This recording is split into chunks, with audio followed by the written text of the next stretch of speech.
this is Constance from Mysterious Galaxy. I am very, very excited because tonight we are celebrating Second Chance Angel. A round of applause. Woo-hoo.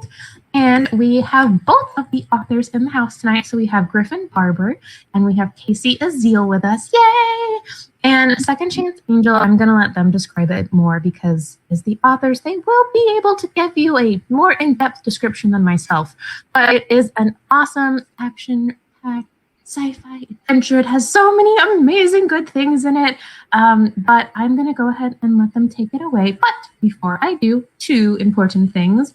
You will see, this is the Vanna White portion of the event. You will see down below where it says buy book and personalized book plate, as the name would imply. You can buy Second Chance Angel at that link, and you can get a personalized book plate, which is awesome and very hard to get nowadays. And we also have the great thing with Cardcast where you see the button that says ask a question. If you click that, that is specifically where you can ask a question for our authors. So that is it, and I will go ahead and let them take it away. Thank you guys so much for joining us tonight, and have an amazing event. I'll see you at the end of it. Thank you for having us. Thank you so much. Yeah, thanks for having us. Hey guys, thanks for coming out. We're Griffin and I have been super excited about doing this event. What we thought that we would do is we'll tell you a little bit about the book. We'll do a quick reading, and then Griffin and I are going to ask each other some very personal and probing and intense questions and kind of interview each other. And if at any point in the proceedings you guys have a question, just use that ask a question button and it will pop up and we can see that, and we will address your question as well. So let's see, you're going to start the reading. Do you want me to intro the book, Griff? Sure.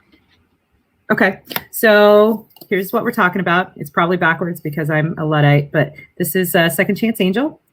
It comes out on September 8th, which is today for me because I'm in Japan, but I think it's still tomorrow morning for you guys in the States, if that's where you are. Second Chance Angel is a sci-fi noir mystery thriller that focuses on one Ralston Muck, who is a down on his luck veteran of the recent Galactic War. And he is working security for a nightclub when the nightclub star performer Siren goes missing. And he finds himself called to account by her personal AI and ends up working with that AI to try and find the missing singer. And they get wrapped up into all kinds of seedy underworld business and stuff. And so it's very noir, very fun. I think it's fun. I had a good time with it. So we hope that you do too. So we're going to start, like I said, with the reading. Griff's going to read chapter 1 and I'll read chapter 2 for you. So whenever you're ready, Griff. Chapter 1, Muck. Siren forged the last long plaintive note of the song into a fine-edged thing that cut across the dark interior of the club and sank deep, flensing memories of the war free like marrow from old bone. Without a place to call my own, this feeling, this release was all I had. I swallowed my pain, fighting the very natural inclination to focus on the singer and her song, rather than scan the audience for threats. Her metallic silver gown glowed in the spotlight against the stage's background of star-studded darkness. The rest of the lights faded as her voice grew in strength, leaving only her shining form and the razor-edged sweetness of pain. Yeah, Siren was good enough to make even my stone-edged and cold cord heart ache. Might be there was a better reason to be on Last Stop Station than listening to her sing, but if there was, I still don't know it. It certainly ain't the work. The cabaret called A Curtain of Stars was a class joint, relatively speaking, but it attracted its share of trouble. That's where I came in. Bouncing paid the bills and kept me in pharma, but that didn't mean I enjoyed it. Though on nights like this, when the band played its best and Siren sang Her Memory is Alive, it was bearable. I shifted my attention to the crowd as the song bled to an end. The patrons standing or sliding to their feet or pseudopods, clapping, roaring, or honking in appreciation, as their organs permitted. Back up now, I said, putting my hands up and stepping forward into the crowd. On my right and left, I heard the club's two other bouncers giving similar orders. This was our nightly routine when Siren sang. Her audience never could get enough. The fan was fast. So fast, I narrowly missed his collar as the tall, skinny human rushed the stage. His yellowed, red-rimmed eyes stayed locked on Siren, who stood motionless center stage. The fan was fast. I try to keep sharp, but my remaining mods ain't optimal with only Pharma, so he beat me to the stage by a good meter. Still wouldn't have been a problem if Tongi, the manager, had allowed for additional security, but he hadn't, so I was out of position. A snarl issued from the memory translator's amplifiers as Siren saw the man rushing toward her. The feedback wail prompted by Siren's raw emotions. I reached for her, probably trying for a kiss, or he reached for her, probably trying for a kiss or something. The club's sound system went dead silent.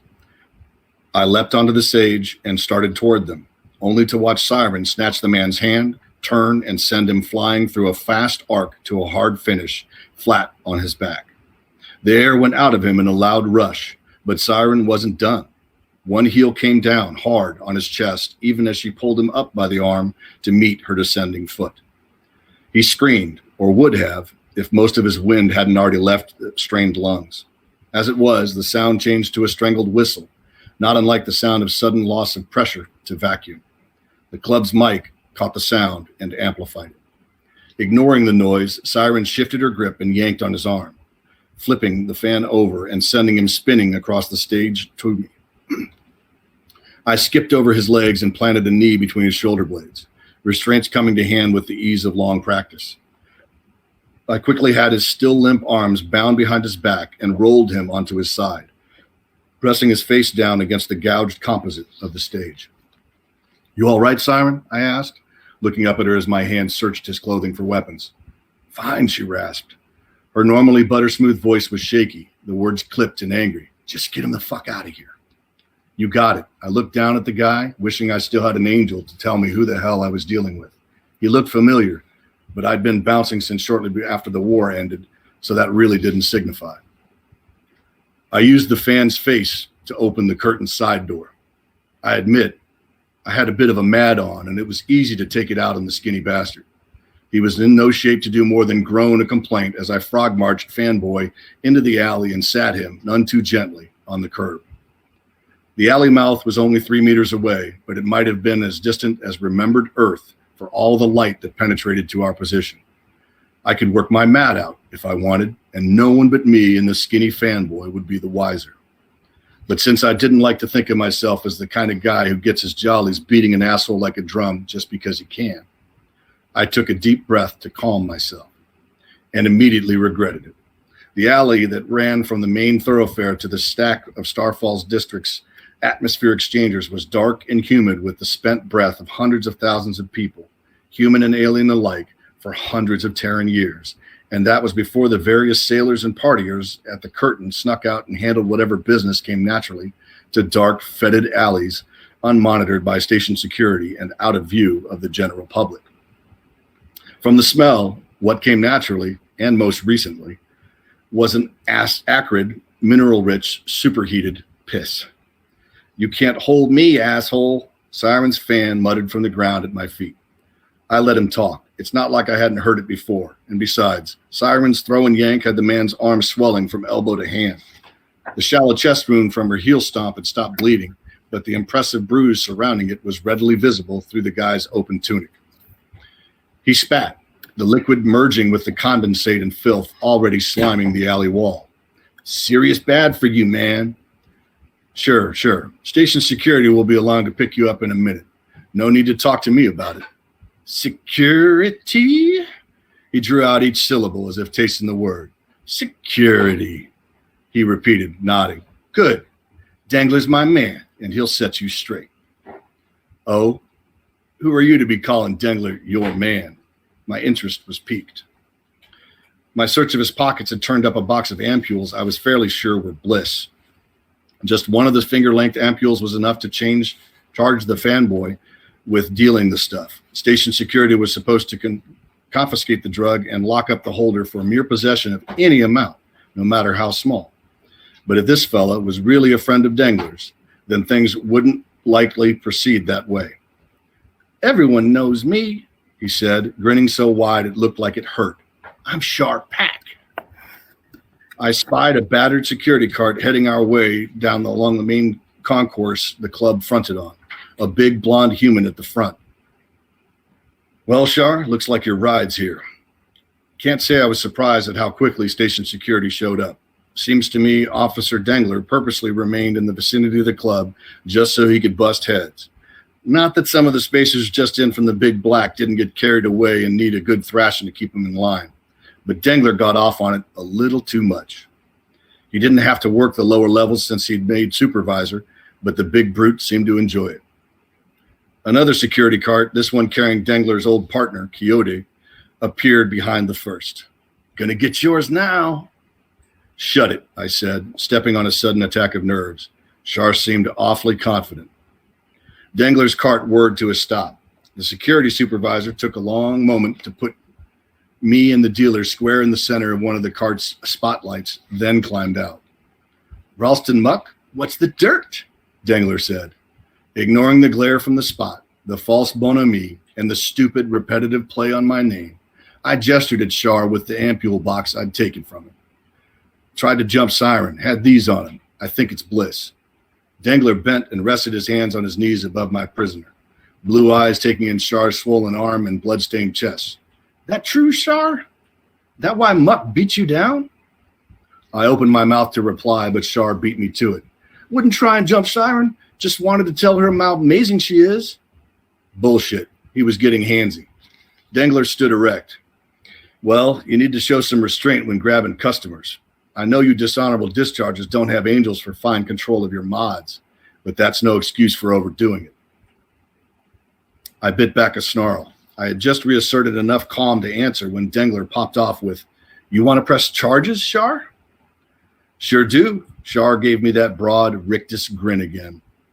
Copper flooded my mouth as anger sparked adrenal response, my remaining mods responding with a stuttering echo of their original capabilities. For half a second, I thought about ratting Siren out, but if she didn't mention her combat experience to her fans, who was I to talk? Best to keep the focus on me, then. Keep her and the club out of it. Quixote's cart whined to a stop beside Dengler's, and the shorter officer got out. "What's up, Deng?" he asked, looking for from his supervisor to me. Compared to Dengler, Station Security Officer Jiro Quixote was a model of reason. Still didn't mean I was letting anyone arrest me for shit I didn't do. Ain't no way I was going anywhere with either of them, even if Dengler was serious about charges. Dengler smacked the back of Sharpak's head. "Nothing, just jerking Muck and this idiot's chain. Shar here, if the vials are what Dirt suspects, is carrying more than enough to show intent to distribute." He looked across at me. "And you're too easy a mark. Muck, lighten up and give my old partner that shit." Knowing I couldn't speak without betraying exactly how hard Dengler's little speech had hit, I just nodded and handed over the box of vials. Quixote nodded thanks, pocketed the box, and helped Dengler pull a protesting Shar to his feet. I wondered for a moment what would happen to the ampules and the dealer. Quixote didn't have Dengler's reputation for outright graft and corruption, but then he'd also been Dengler's partner, and no one could work that closely with the corrupt without getting some shit on their own hands. "Wait," squealed Shar. "For what?" Quixote asked, putting his restraints on the fan before releasing mine. "I didn't do anything," Shar protested. "Get moving," Quixote said, walking the dealer toward his security cart. He paused in front of me, dragging Shar to a stop by the restraints before handing me back my own. Dengler rounded on me, jabbing a finger within a hair's breadth of my chest. "Listen, Muck, I won't cover for your heavy-handedness more than once. Take care with how much of a beating you put on folks, or I'll settle accounts for him. Here?" The man's cologne, while pleasant enough, was cloying at this distance. Fighting the urge to snap kick his knee into next week, I nodded. "I need to hear you say it." I took a deep breath, let it out slow.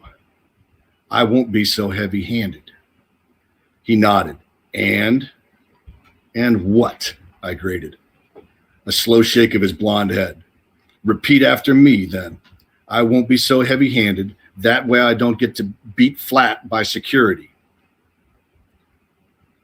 I almost laughed in his face and launched that snap kick, but doing so would only make him linger for however long it took for the fight to end, so I gave him what he wanted. Chapter 2, Angel. As Siren began to strip out of her performance gown in the privacy of our dressing room, I ran a diagnostics check on her systems. Your heart rate remains elevated, I said, and your concentration of cortisol is high. You are experiencing stress. I'm still pissed at you, she snapped. You stress me out. That is not my function, I said. My function is don't. Just don't, Siren interrupted. Yes, Siren, I said, using the name she'd assumed after the war. She'd locked her previous name away in deep memories and forbidden me to access it. Her name, her memories, her skills, all of these were part of her old pre-war life, and she wanted nothing to do with any of them. Which would have been fine had her choices helped her actually deal with the memories and emotional trauma caused by our experiences in the war. On the surface, it looked like she was handling things well by leveraging her pain into an entertainment career, but she wasn't processing the emotional information, wasn't dealing with the root traumas. She simply let it rock through her and out into the club, and then she locked it away and remained as wounded as ever. And worst of all, her hatred of me kept me from helping her navigate the pain. I, too, was part of her old life. I'd been there for every moment since her enlistment, a part of her. She blamed me for what we'd done and been through during the war. She had some justification. After all, my primary purpose was combat augmentation. But I was her angel, her personal AI, designed to enhance her natural gifts, maintain her mods, and strengthen her mind and body to make her more effective in all aspects of life. Once upon a time, I'd been her closest confidant and greatest combat advantage. Now, she believed me to be her greatest liability. But as her angel, I had no choice. She was my host, and my purpose in programming was to protect her and augment her systems as required for whatever she chose to do. So I helped her sing her memories. There was a statistical possibility that one day she would return to the healthy human being she'd once been. It hadn't happened yet, but the possibility was there, even if it got more and more remote every day. All I could do was be ready. Replay the memory of the last 30 minutes, she said. I need to know what happened when you took over. Her words flagged an alarm in my programming. My entering override should not trigger a memory gap for her unless the reason for the override was in itself traumatic. A single individual easily dealt with didn't qualify. In the old days, I wouldn't have even had to override her. Siren would have dispatched the threat herself and moved on to the next challenge. Since the war ended, though, she'd become less and less combat capable. I knew the war was over, and she didn't have to maintain her previous levels of readiness, but recently, that lack of capability had bled over into other aspects of her life. All indications showed she was suffering from post-traumatic stress, and her refusal to deal with or accept my help in mitigating said stress only compounded the problem exponentially. Thus, I'd reset my override threshold parameters in order to physically defend her. When the Fran rushed us, she froze, clearly indicating she could not defend herself. But it hadn't been traumatic, surely. Unless, was the trauma simply from the override itself? Replay the memory now, Siren repeated, and I had no choice but to obey. You're on, Siren, the stagehand said, lighting up his bioluminescent protuberances in his usual go-ahead gesture. We gave him a nod and stepped out onto the darkened simwood boards of the main stage of a curtain of stars. Oxygen flooded into our system as she drew in her preparatory breath and released the first crooning note. She started pianissimo, but let the power build as the note extended. Inside the mind we shared, Siren did something she now did only when she sang. She opened the lock on her memory. Faces flashed across our minds.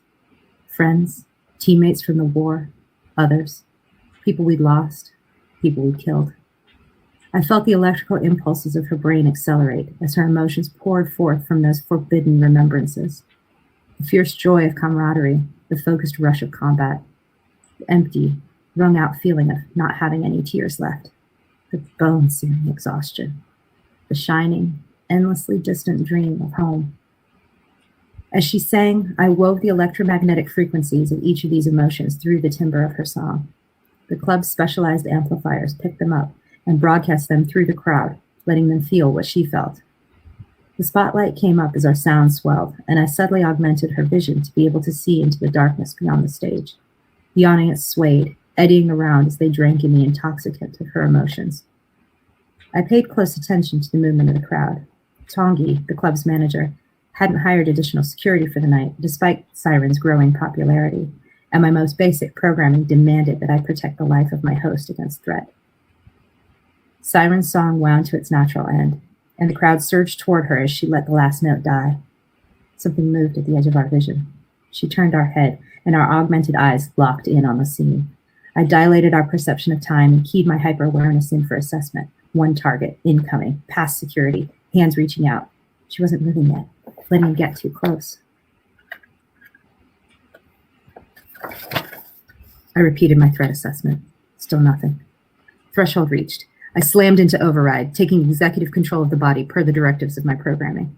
Anger rippled through our mind as Siren fought against the override, feedback from the conflict triggering a snarling sound that crackled and snapped through the club's amplifiers.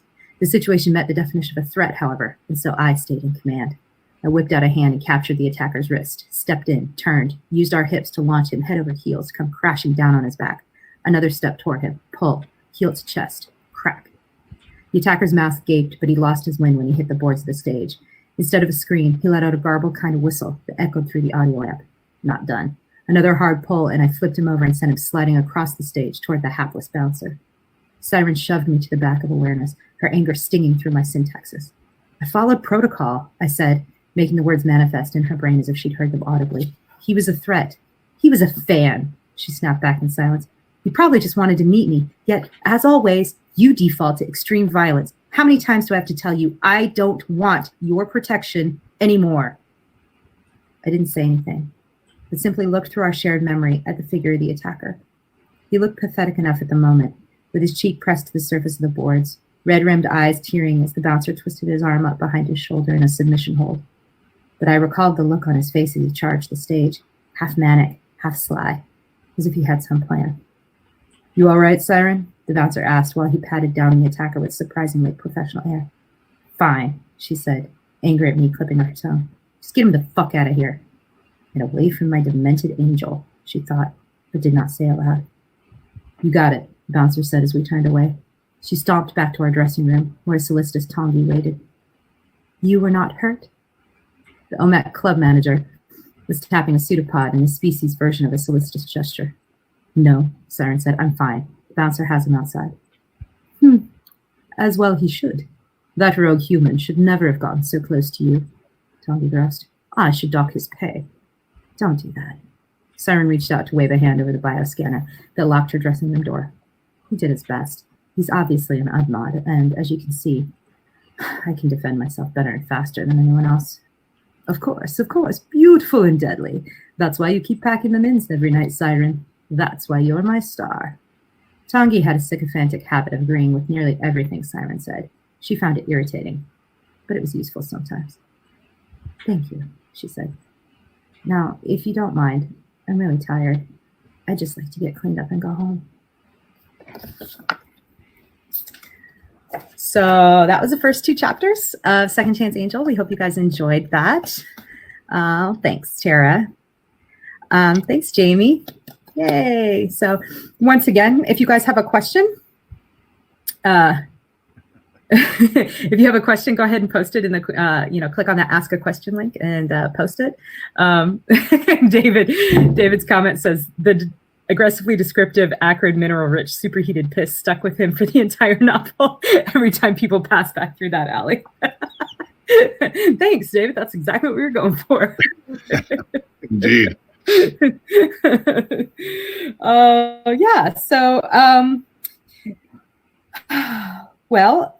Let's see. Griff and I have a couple of questions that we've prepared to ask each other. Some things that we thought you guys might be interested in. But like I said, we do have a question. Let me ask that first. So Mysterious Galaxy Bookstore asks, what do you think are the specific challenges of having a noir story in a sci-fi setting? Ooh, good question. Griff, what do you think? I don't really think that there are a great deal of challenges, aside from you're not going to get it so much with an austere, clean, I can't even really think of anything in the modern era. The austere science fiction worlds where everything is new and shiny. You won't get it necessarily on Star Trek. Let's put it that way. Your world setting has to have shortages and difficulties that are not based entirely on the actions of the environment or some other race. alien race, but the general trend being that you have to have some kind of gritty reality that reflects our own. And I don't think it was that great a challenge, actually. Yeah, I think you're right. Noir is a lot of ways about the reflection of, the darker reflection of reality, the underbelly.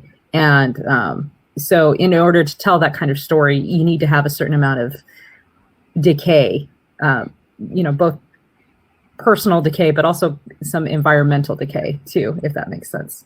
Yep. Like dark and piss-filled alleys, I guess, on your space station. So great question. Here's another one. Let's see. How did you two manage your collaboration? So go ahead, Griff. No, go ahead.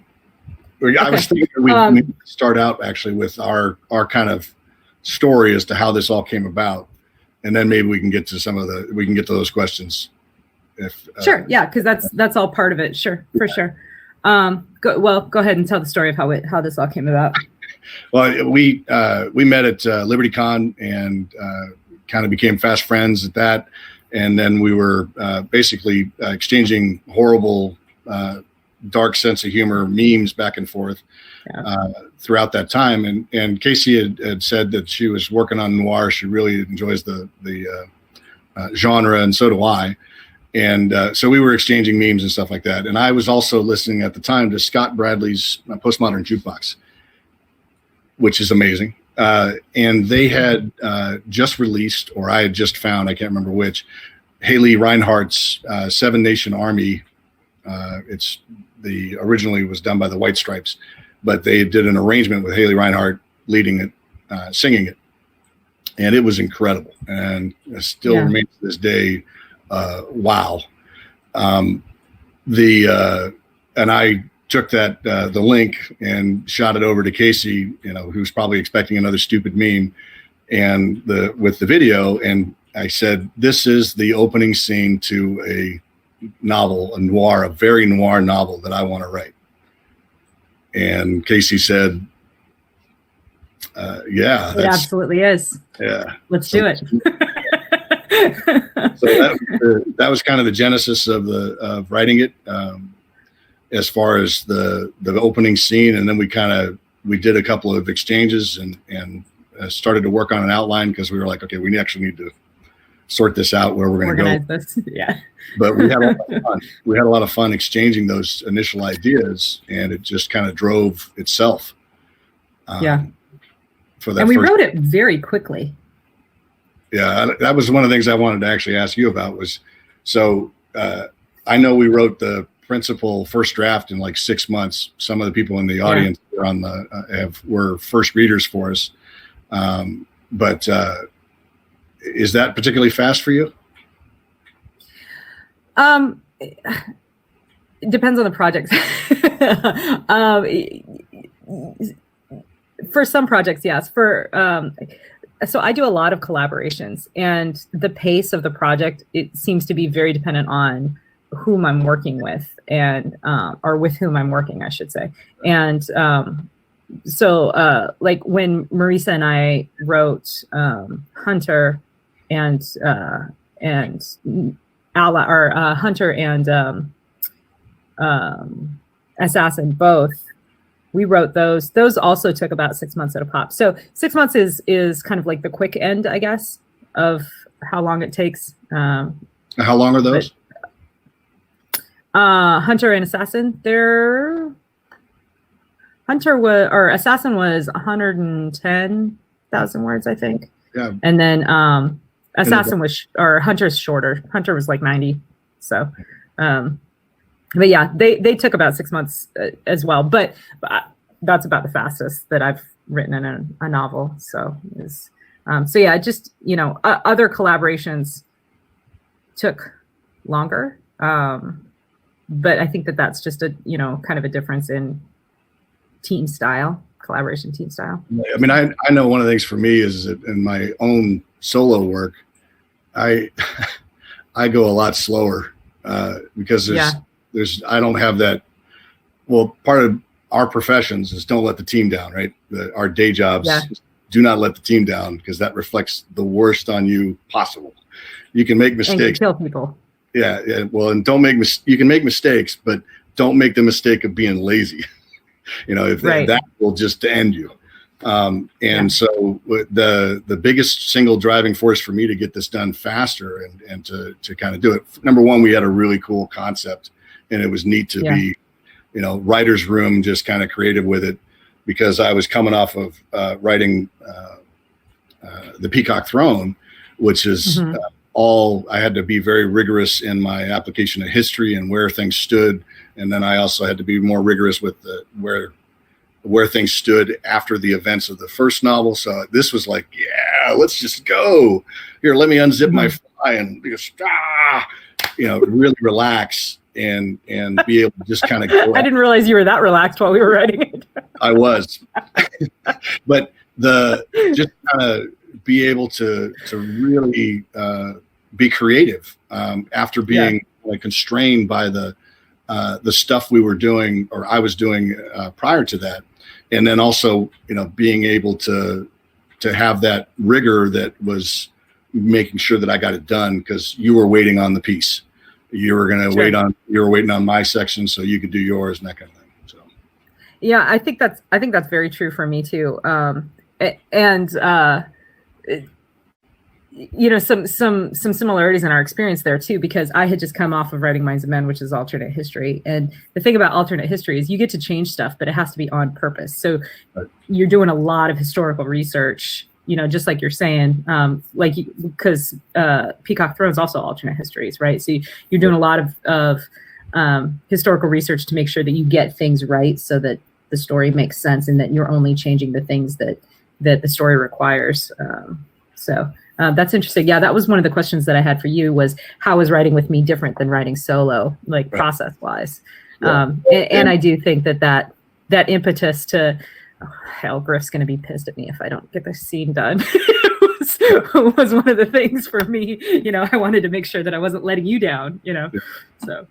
No, and I think that was part of that's part of the good part of the process. That was like a good driving force for it, to get it done fast, and also to make sure that we were respectful of the other person's work. Because at least a half of each of our chapters that we wrote would be dialogue with the other character, so we had to be cool about, okay, well, how would she say this, and how would Muck say this in this particular instance? So it was a fun exercise, but it was also a challenge. It was cool. Yeah, very much so. Very much so. So hopefully that kind of answers the question on how we manage the collaboration. Couple more questions have come up here. What was the hardest thing to figure out about the story, or how to tell the story? Clint wants to know. Hardest thing to figure out about the story or how to tell the story? Gosh, I don't know. This story seemed very easy to tell, honestly. It flowed very naturally. I think that it wasn't necessarily something that we struggled with, but one of the limitations that we had to deal with is we knew early on that we wanted to stick with the noir trope of using first person narration. And we split it up. So, you get first person from Muck and first person from Angel, as you saw. So that let us cheat a little bit and tell two sides of the story, as you just saw in chapters 1 and 2. But there was other stuff that we needed to include that neither Muck nor Angel necessarily would have known about. And Griffin had the brilliant idea of including a third point of view from that is the point of view of other system AIs that manage life on Last Stop Station. So we get the point of view of a law enforcement AI and a station administrative AI. And I think that was not necessarily the hardest part, but that was the answer to one of the challenges that we faced, was adding in that third person point of view to tell the things that neither of our our main characters really would have known about, but that were essential to the story, and certainly to the noir piece of the story, because there's, with noir you always have that that feeling of things going on, Big Brother going on. Something is something big and looming. It is Just out there working against you, just outside of your vision. You don't know what it is, but you're having to fight against it. And so it was helpful for us to be able to reflect that in that way. What do you think, Greg? That was definitely one of the bigger challenges, and also it was, we had concerns about it being short. Just being, people like the content to be longer and more. Right now they're spoiled brats. Everybody wants more and more and more. Right. And this was a way to give them more. And also, I wanted to play with the reason why the AIs or those AIs that Kacey just mentioned are told in third person is because they're not sophons, or right. They're not sentient. Pardon me. They are sophons who do not feel. So I felt like I could get away with a little bit of social distancing from them by using that third person perspective as we told the tale from them. It was also more omniscient, which is what the system AIs would be. They're they kind of know what the heck's going on within their purview. The plot, of course, makes for intensive changes against their what their state of being is. So it was fun. It was a lot of fun to do that. Just as a writer, trying to make this movement and not make it too jarring. We hope it's not jarring, and still make it punchable. Like it actually carries weight with you as a reader. Right. Kicks you in the gut. So yeah, absolutely. Did the background universe foundations get laid early, or did major elements drop in as you wrote? Did you agonize over destroying Earth, or did you jerks just pull the trigger? We just pulled the trigger, man. Yeah. Why not? We did, and actually, the universe foundations, we kind of, I think we hit pause after we wrote the first couple of scenes. We hit pause and we're like, okay, we got to get a Bible together, and we created our World Bible and kind of what was going on, and but one of the challenges there is also making sure that we're both on the same page as what each thing means. But which led to discussions and that kind of thing that we had to kind of make sure we were both on the same page about. But destruction of the Earth was something I wrote in there because I wanted to make sure that the stakes of that galactic war were not only were they immense, they were already paid.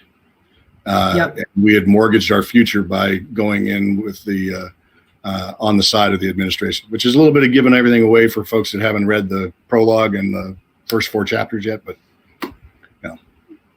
we had fun. Yeah, and it was so. I hate to keep harping on this, but one of the hallmarks of noir fiction is that it's, in a large sense, reactionary to the early wars of the 20th century, and it's a way of processing. Warfare kicked it up a notch in the early 20th century. Pre-industrialized warfare and post-industrialized warfare, 2 totally different animals, both terrible, but terrible for different reasons. And one of those reasons is scale. And the people who experienced the uptick in scale of violence associated with World War I and World War II had to figure out how to process this. And noir was one of the ways in which, they did so. The acknowledgement that there is an underbelly, a side of badness to every goodness. Every coin has 2 sides, one that's shiny and one that's all jacked up. We needed that darkness, that overwhelming feeling of incomprehensible violence in the background of this story to really make it resonate as a noir story, if that makes sense. So that's why we destroyed the Earth. You're welcome.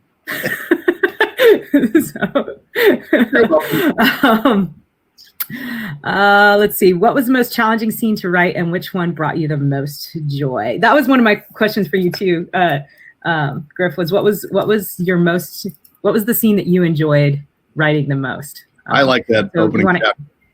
I like that opening chapter with Muck. I think that just, that dude is one sad puppy, and he is, that, and then really anything with Muck in it where he's limping along. It really spoke to me that this guy is, he's a survivor, and people don't think much of him, and yet he's still kind of doing the right thing, even though people don't think much of him, and they certainly don't think much of his history. I really enjoyed his kind of just endurance and hopefulness. Yeah. He's go ahead. The hardest was probably the epilogue. Yeah. Getting that right. Yeah.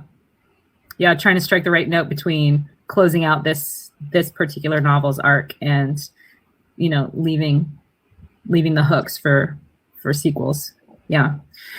I think my favorite scene to write, I have two that stand out. One was there's a scene in which Muck has to go weapons shopping. We talked about it with Joe on the Unity 151 podcast. But the scene where he goes to Muck has a friend who's a member of the Vimog race. I still haven't decided how we want to say that. And she's a weapons designer, and she's this absolutely beautiful, elegant figure, this avian race, and she's so refined and so gracious, and she's genuinely happy to see Muck. And he asks her for weapons, and she has these columns rise out of the floor of her home where she's living, and it's just these racks and racks of weapons, and that are collector's pieces for her. So I really enjoyed writing that scene because I really enjoyed the interaction between Muck and Belisane. I love her as a side character. She's one of my favorite side characters. And then the other scene that I really enjoyed writing is at a certain point, Muck and Angel, I'm trying not to give too much away, but at a certain point, Muck and Angel leave Last Stop Station and find themselves crash landing on a planet. And there's a scene where they're hiking to a habitation and the sun rises, and Angel, because of her ability because of her abilities, she's able to help Muck see the sunrise in multiple spectra. And I just thought that was a beautiful scene that we were able to create together. So that was one of my favorites. Yeah. Let's see. How did you evolve the concept of Angel? I don't know. I don't remember how that came about. Do you remember? I remember that it was after you sent me the video, the Postmodern Jukebox video, and we were talking about noir, and we were saying we wanted to make it sci-fi. Yeah. And we were talking about AIs, and then I'm a huge fan of AI and like just thinking about that future where AIs are going to be involved. And one of the things that I had thought about or noodled about was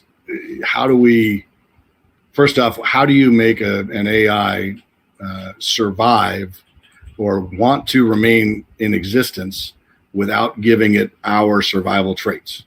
So if it's a thinking being where it's actually able to conceive of, I exist, therefore I am, and it's able to kind of go, well, you're just putting these constraints on me to make me live. Why do I even, they don't have that survival instinct that we are supposed to. And kind of a good thing that they don't have it, or they won't have it, because a lot of darkness and savagery comes out of our survival instinct when it's misdirected. So I had been thinking about that, and one of the things that I considered was that an AI assistant that's capable of doing all of these things would have as its core reason for being, its raison d'être, would be to actually be connected to the person that it was spawned for, so that they would be their angel. They would be their purpose would be the survival of their host and the continuing relationship with their host. So I thought that was a really kind of an elegant way to, obviously it's a symbiosis. So now we have to actually get them to move through that. So I always like the AI concept. And I don't remember the specifics of the conversation of how it came about, but I do remember we were talking about it. And I remember that, when we got to the point where we decided what the central mystery was going to be and how that was going to come about, I remember sitting back in my chair at my desk in Maryland and going, holy shit, this is going to be amazing. Yeah, we had a couple and like the chill bumps on my arms and all that. we had a couple of really cool skull sessions where we kind of went, we would noodle a little bit about something and we kind of paused, and our families got to listen to us, blabber back and forth about all this stuff. And once in a while, I remember like 5 or 6 occasions where it was literally the holy shit moment, like, oh, that. Yeah. Oh, yeah. We just had to take a moment and be like, oh, yeah. Okay. Okay. So, yeah, we were a little bit in love with ourselves, as writers. And we did. So, and we have more content to work on and think about as well for the future. Yeah. Yeah.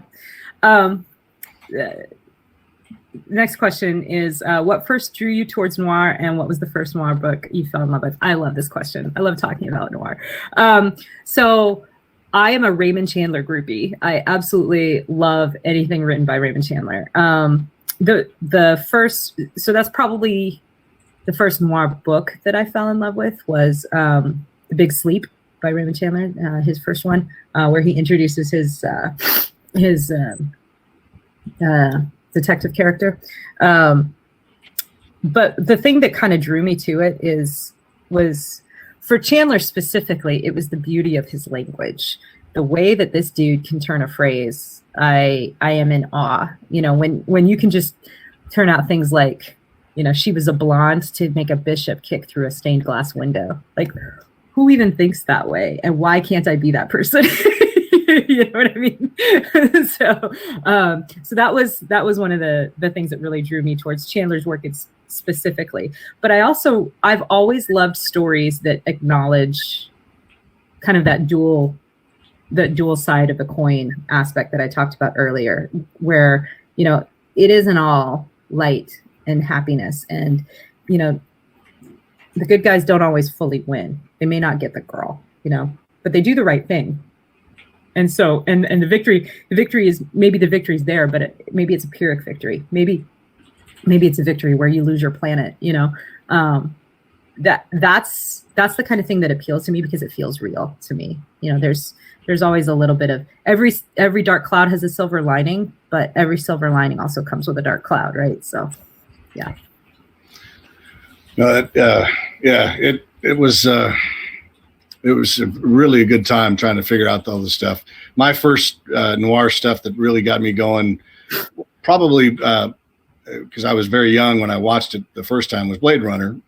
And then when it came to actual novels, that kind of thing, I'm much more a James Ellroy kind of guy. The LA Confidential or the LA Cycle, I think it's called. I can't remember exactly. Those books are just incredible, and they're more in line with my day job as far as like it's all cop stuff and that kind of thing. So I really James Ellroy really drove it forward for me. And again, Blade Runner, the science fiction is amazing, and the noir is amazing. There's no guaranteed happy ending. He only survives because sorry, spoiler alert for the old movie.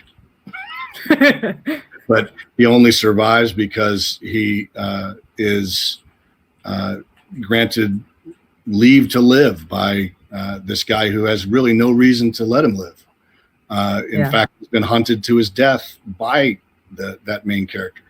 I thought that was an amazing moment of writing, not to mention what he says, but just the act that he takes part in is just incredible.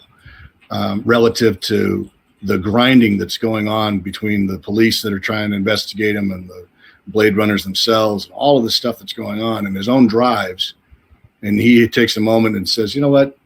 You're going to have to live with the fact that I let you live. But he doesn't say that. You know, he does something different. It's just really incredibly well done. I think too that there's it's not necessarily always obvious, but I think that there's a natural fit between science fiction and noir fiction. It comes back to that two sides of the same coin thing, right? Like science fiction is us dreaming about what could be possible, looking beyond what is to tell stories about what could be. And in general, that's a pretty hopeful thought, right? So, but like everything else, there's that other side of it. So sci-fi noir is sort of like this is what could be, but this is what we might also have to deal with, and that speaks to me on a fundamental level. The idea of, I think that's a real part of the human experience and something that drives people to feel. And that's kind of what I'm interested in doing as a writer is driving people to feel.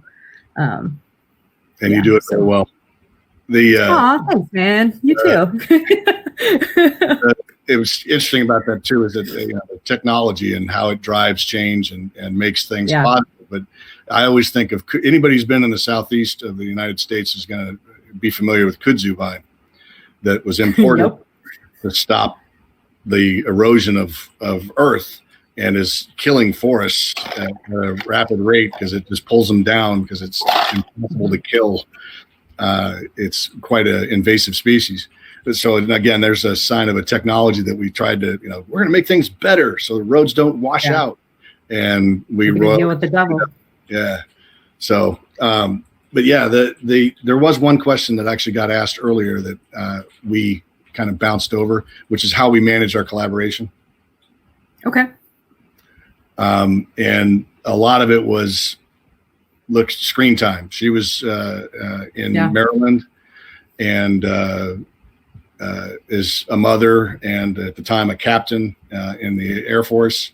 And I'm a father and a police officer. And we both have daughters, one daughter that is of a certain age where they're doing a lot of activities and that kind of thing. So we were quite busy while we did all this, but and you're in California while I was in Maryland. Yeah. Sorry, I didn't even get there, but so managing it was a bit of a challenge, but we were so into what we were saying, what we were writing, that it kind of just bled out. We just spanked it. Just let's go. And so we did have to find time. We used Google Docs, I believe, for part of it, and then so it's always a challenge, and it's interesting because I do several collaborations. In fact, I think one of my other co-authors, Marisa Wolf, is in the chat right now. Every collaboration is different, and every project, even if it's with the same partner, is different. Hey, Risa, and so it's like every time that you come together to create something, you kind of got to figure out again. All right, what's our process going to be this time? How are we going to? What's the technical infrastructure we're going to use? Are we going to use Google Docs? Are we going to email? Are we going to Dropbox? So what's that portion of it? But also, like, how are we going to communicate? Being so, doing so many collaborations has really shaped me as a writer. I'm far more pro outline than I used to be. I used to be much more of a pantser, but it's almost impossible, I think, to do a good collaboration without an outline to make sure that you and your partner or partners are on the same page about, no pun intended, about, okay, this is what we're going to work on. This is where the story is going to go. And to make sure that, once you wrote something, we had a lot of fun because, we're attention seekers and we would once you got something done, you thought you did a good job with it. I'd send it off to Kacey and give it like, hey, check out what I did last night. Is this cool? And, that affirmation. Love me. Tell me how brilliant I am. The affirmation was a much better cycle than you normally get when you're working independently and you're trying to write on track, because you get actually every chapter somebody goes, hey, good job, or Yeah. we've done that, so it was, what if we did this? it was a lot more For fun sure. to be cheerleading each other. So Yeah, for sure. So while we're waiting to see if there's any, if anyone else has any questions to ask, I do want to ask you, Griff, what was your favorite piece of tech that we invented for this story, or piece or concept, I guess, of technology that we used?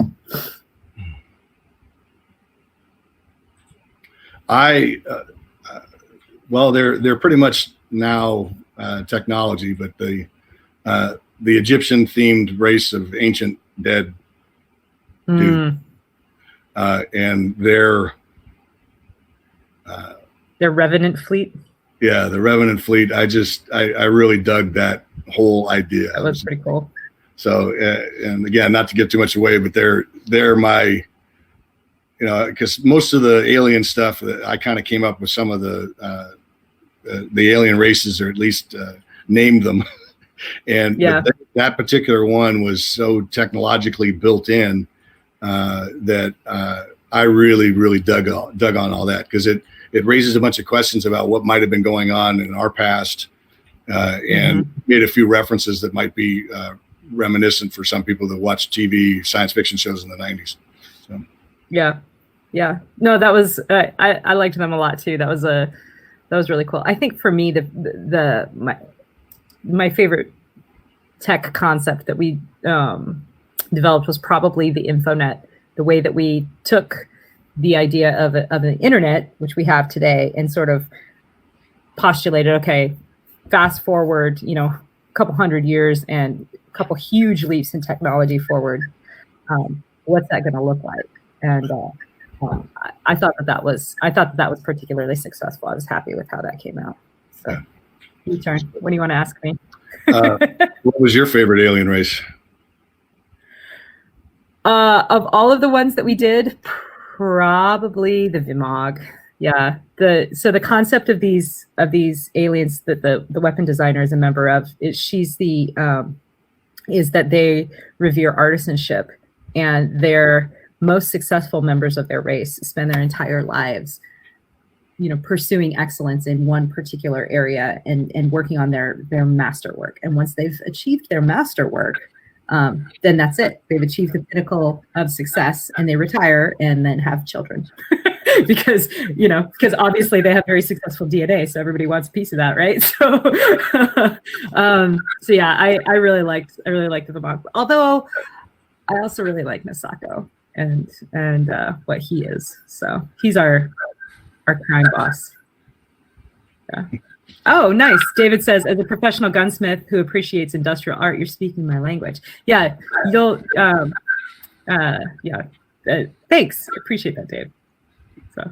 Yeah, we had a lot of fun working with the individual races and kind of how would they all work together and that kind of thing. And I'm looking forward to the sequel that we're working on. To reintroducing some of these alien races and different roles and that kind of thing, and exploring them a bit more. Yeah, well. So, me too. It's going to be very cool. Yes. So I was just wondering, I was like, she's going to come on here and be like, you guys are done. You've been talking too long. I know. I have like the evil job where I'm like, we're at our hour mark. I have to be like the villain at the end of the event. No.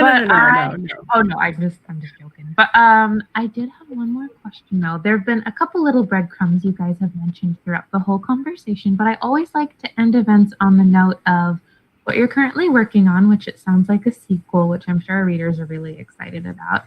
But if there are any other projects or anything else you'd like to share with everyone for what you're working on. Okay. Go ahead, Griff. All right. So the 1637, the Peacock Throne with Eric Flint is slated for May publication with Baen Books. So hopefully that'll be out and amongst everybody in 2021. And then Kacey and I just completed outlining, and the first three chapters were sent to the outline, and first three chapters were sent to our agent, thence to the publisher. And we're hoping that they'll bite on that, and we'll get a chance to write The Third Sin, which is the sequel to The Second Chance Angel. Yep. So in addition to that, the third sin. I'm also working on the third book in my Psyche of War series, which is published by independent small press Chris Kennedy Publishing. And I'm also, so that'll be out whenever it's done. And then in addition to that, I'm also working on a novella in Chuck Gannon's Kane Reardon universe. Which is the mainline series is published by Baen Books, and then the shared world stuff that he's opened up is published also by Chris Kennedy Publishing under the Beyond Terra imprint. So that novella will be done coming up here soon, and that'll be the part of the second season of these shared world novellas that we're doing. So. And I have one to write in that series too. Yeah. Oh, Karen had a question too. When does the audio version come out? The audiobook version of Second Chance Angel should be out tomorrow or today, depending on where you are. Same time as the print book, because Blackstone does both simultaneously. So Blackstone's pretty awesome. They are awesome. We love them. We really want them to win people. Working with them is amazingly awesome. But I'm just going to say a huge thank you to our authors. Thank you for letting us into your world tonight. It was such a pleasure just getting to hear you guys have like a great conversation. I think sci-fi noir is such a cool genre unto itself because it's just such a combination of a bunch of really cool things. And it just kind of breaks the rules where you can put just so many cool things into one book. But I am going to say thank you to you guys so much for joining us. And thank you to our amazing, amazing readers as well. And for all of your great questions. The bookseller has to come out. Don't forget, if you want to purchase this book and celebrate its amazing book birthday, that we've got the buy book button right down below. And you can get a personalized book plate. And on that note, thank you so much, everyone. And we will see you next time. Thanks, everyone. Yep. Thank you. Thanks for having us. Thank you, guys.